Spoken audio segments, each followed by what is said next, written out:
आज जो स्टोरी मैं आपको सुनाने जा रही हूँ उसमें हम एक ऐसी फैमिली के बारे में बात करेंगे जिन्होंने टॉन्ट किया एनाबेल को और फेस किए खतरनाक नताइज। ये स्टोरी कुछ ऐसी है जो जुड़ी है एक इनफेमस पोजेस्ड और हॉन्टेड डॉल एनाबेल से।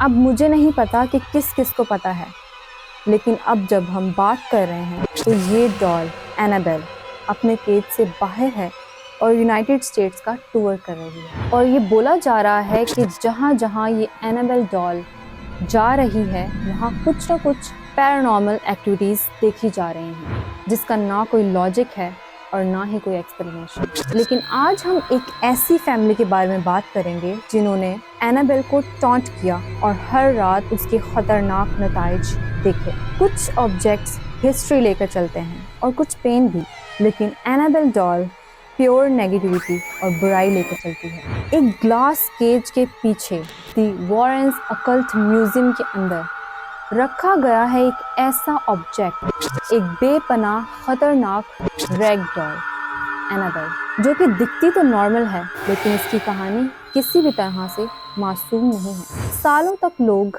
इसकी कहानी पर हंसा करते थे जब तक कि वो इसके करीब नहीं आए।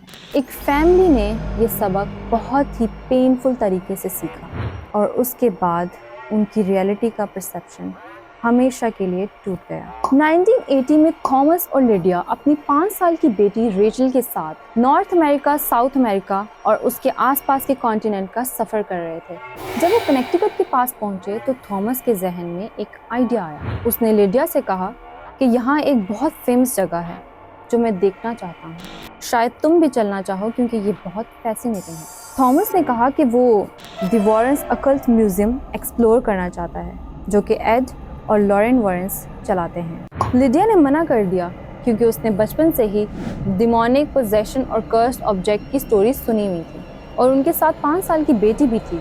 लेकिन थॉमस ने कहा कि ऐसा कुछ नहीं होता, ये सब लोग इन्फ्लुएंस करते हैं तुम लोगों को डराने के लिए ताकि उनका बिजनेस चलता रहे। जैसे तैसे थॉमस ने लिडिया को मना ही दिया और वो पहुंच गए द वॉरेंस अकल्ट म्यूजियम। अंदर घुसते ही उनको बहुत सारे रेलिक्स दिखे, ऐसे ऑब्जेक्ट्स जो हॉन्टेड कहकर लेबल किए गए हैं। और देखते ही देखते उनकी नज़र एक ग्लास केज पर पड़ी जिसके ऊपर लिखा होता है वार्निंग, पॉजिटिवली डोंट ओपन। उस केज के अंदर रखी गई थी एक इनफेमस रैगिजी और डॉल एनाबेल। दूर से देखें तो एक नॉर्मल डॉल लगती है, कपड़ों और रेगन से बनी हुई, लेकिन वो डॉल सीधा उनकी तरफ देख रही होती है। थॉमस और करीब जाता है और एनाबेल की स्टोरी पढ़ने लगता है। ये डॉल 1970 में एक नर्सिंग स्टूडेंट को गिफ्ट की गई थी। एनाबेल डॉल ने अपने आप खुद मूव करना शुरू किया। सिर्फ यही नहीं, ये डॉल खुद नोट्स लिखती थी, इसके अंदर से खून निकलता था